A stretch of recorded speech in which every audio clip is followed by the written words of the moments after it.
चमकपुर गांव में गोपाल नाम का एक लड़का रहता था। उसकी सौतेली माँ और बाप ने उसे घर से निकाल दिया था। उसकी सौतेली माँ ने सब कुछ अपने और अपने बच्चों के नाम पे कर रखा था और गोपाल को हिस्से के नाम पे 3 गायें दे रखी थी। गोपाल पढ़ा लिखा तो बहुत था, पर नौकरी ना मिलने के कारण उसने सोच लिया था कि वो अब उन तीनों गायें की खूब देख रेख करके उनसे जो दूध मिलेगा उसे बेच के अपना कारोबार चलाएगा। अब मैं बिल्कुल अकेला हो गया हूँ। गौ माता, तुम तीनों के अलावा मेरा अब कोई भी नहीं है। बस मेरा घर चलाने के लिए तुम तीनों को मेरी मदद करनी होगी। तीनों गायें बहुत ही हट्टी कट्टी और जवान थीं और रिश्ते में भी एक दूसरे की बहनें लगती थीं। चंपा, चमेली और मैना। मैना सबसे बड़ी और समझदार गाय थी। चंपा गर्भवती थी और चमेली को अभी अभी बच्चा हुआ था। वो दूध दे रही थी, जिसके दूध को बेच के गोपाल का थोड़ा बहुत घर चल रहा था। पर गोपाल को अब चंपा और मैना पे पूरा भरोसा था कि जब उनका बच्चा हो जाएगा तो वो खूब दूध देने लगेंगी और जिससे उसका कारोबार अच्छे से सेट हो जाएगा। देखा चमेली बहन, हमारे मालिक को कितनी उम्मीदें हैं हम तीनों से। हाँ चंपा, सुना मैंने, मालिक ने हमसे कितनी सारी उम्मीदें लगा रखी हैं। और उम्मीद रखे भी क्यों ना, कितना समय खर्च करते हैं मालिक हम पे और कितनी सेवा करते हैं हमारी, कितना खिलाते पिलाते हैं हमें, और फिर हम मालिक की उम्मीदों पे खरा ना उतरेंगी तो धिक्कार है हमारी जिंदगी पर। सही कह रही हो बहन तुम। चलो हम तो मालिक के लिए कुछ ना कुछ कर ही लेंगे।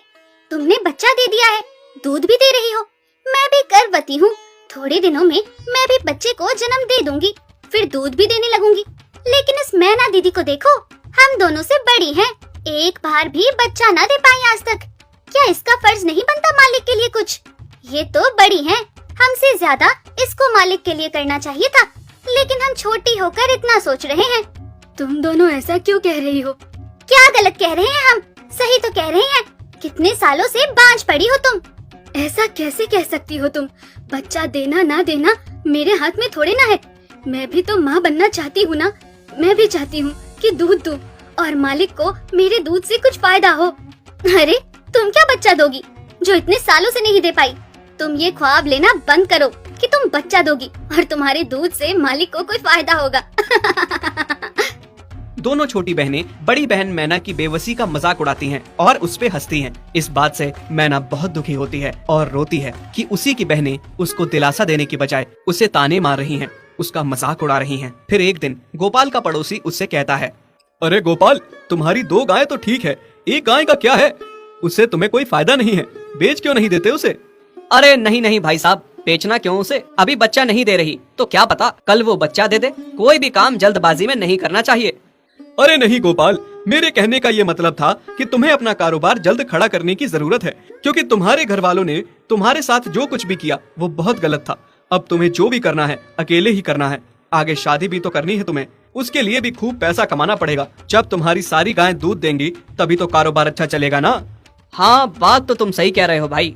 मेरी मानो तो तुम अपनी गायों को क्रॉस करवा के देख लो, शायद उससे बच्चा हो जाए। हाँ, ये सुझाव तुमने सही दिया, मैं कल ही ऐसा कर लेता हूँ। सुना तुमने मैना बहन मालिक की बातों को? कितना परेशान है मालिक तुम्हारी वजह से, पर तुम्हें तो कोई बात कह ही नहीं सकते। झट से बुरा जो मान जाती हो तुम। मैना ये सब सुन के बहुत दुखी होती है, पर करती भी क्या, उसके हाथ में कुछ नहीं था। गोपाल ने मैना को क्रॉस करवा के भी देखा, पर उसका भी कोई फायदा नहीं हुआ।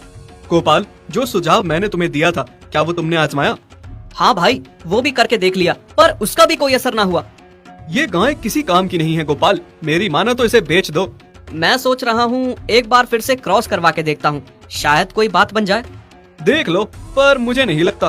देखा, इन लोगों को भी पता चल गया तुम बच्चा नहीं दे सकती, तुम बांझ ही रहोगी। सही कह रही हो तुम दीदी, इतने जतन करने के बाद भी बच्चा नहीं हो रहा तो अब क्या होगा?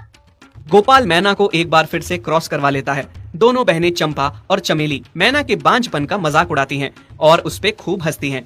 फिर एक दिन मैना चमेली के बच्चे के साथ खेल रही थी कि तभी चंपा देख लेती है। हाँ देख तो चमेली दीदी, ये मैना दीदी तेरे बच्चे के साथ क्या कर रही है? मुझे समझ में नहीं आ रहा, तू इस बांझ के साथ अपने बच्चे को कैसे छोड़ सकती है? जब मेरा बच्चा आ जाएगा